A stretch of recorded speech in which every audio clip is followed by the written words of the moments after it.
Well, how do you think you will look back on this album, Nux Vomica? Within, I don't know, a few years? I don't know. I mean, I'm looking back on it already now. Oh, you It's look okay, kinda, yeah? yeah, it's strange. You want some milk? Kind of enjoying it without it. I might, Okay. yeah, might keep on. Yeah, I think as soon as you finish something like that, you're on to the next thing, you know. And Okay, but how do you look back on it then? If you have to compare the two. I don't know. I mean, obviously it'll change. I'd imagine once it's out, and you know, it's actually part of the world. But at the moment, it's still just amongst us and The happy few. press, and you know, it's a very small amount of people that know of it, and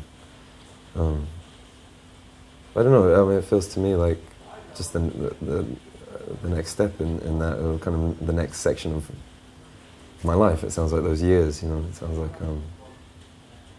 What do you mean, next step? well, just from the first one, you know, like the next No, but what did the step do for you then? I don't know if it did anything. I think it just it moved somewhere else. Like it moved with me. It moved a little older and a little, I don't know. And it's just about me and the world right now, I guess. You know, it is what it is now. Because you were saying the first album is in mid-adolescence. This album, if you have to put, I guess, put a frame on it. maybe that is something that you just get in retrospect. Like, 'cause I didn't feel that at the time. I Okay. didn't feel like I'd made this adolescent record. And now it's maybe this is the album, first years of your musical career. Yeah, maybe, I don't know. Oh, yeah, you still have to find out. Yeah. Okay. I don't know. And what is it for you? Do you feel you've done things differently compared to the first album? I mean, music-wise, songwriting-wise. Yeah, it was a very different process. The whole thing was very different, and obviously, like having a band this time that were very much like my closest friends, you know, Sophia and Liam.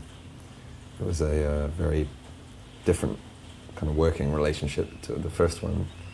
And also the way it was recorded, like it was hugely live, and most of the vocals on there were live vocals, you know. And on the first one, it was all none of that at all. You know, it was a far more modern approach to recording, where you do the bass and the drums first and kind of work the way up. You know, this one, it was very much about the performance in the room, and you know, and that gives it a very different feel. And that was something I really felt was lacking from the first one. Was that? It was hard to do. Energy.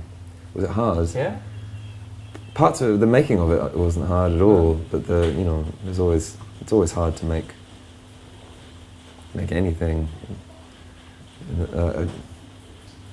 It's the easiest thing in the world, you know, writing it and recording it, and you know, that all came very naturally. It's all the other stuff that takes it out of you a bit, I guess. Kind of, you know, Which trying to find a single and, you know, mixing it and mastering it and artwork and release dates and all that stuff. I think business side to it. Yeah, you know, that always feels very uphill, and I never enjoy that very much. But you know, actually making a record is is the easiest part usually.